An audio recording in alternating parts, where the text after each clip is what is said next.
Israel গাজায় গণহত্যা চালাচ্ছে এ কথা এবার সরাসরি বললেন মার্কিন সিনেটর বার্নি স্যান্ডার্স। বুধবার এক বিবৃতিতে তিনি বলেন, it is genocide, the intention is clear. এই প্রথমবারের মতো কোনো মার্কিন সিনেটর ইসরায়েলের বিরুদ্ধে সরাসরি গণহত্যার অভিযোগ তুললেন। তিনি জাতিসংঘের স্বাধীন তদন্ত প্রতিবেদনের সঙ্গে একমত জানিয়ে বলেন, ২২ লাখ মানুষের উপত্যকায় ২ বছরে ৬৫,০০০ মানুষ নিহত, আহত ১,৬৪,০০০।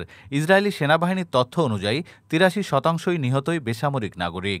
বার্নি স্যান্ডার্স আরও বলেন, ইসরায়েল আত্মরক্ষার নামে ফিলিস্তিনি জনগণের বিরুদ্ধে যুদ্ধ চালিয়ে যাচ্ছে। যুক্তরাষ্ট্র আর নীরব দর্শক হতে পারে না।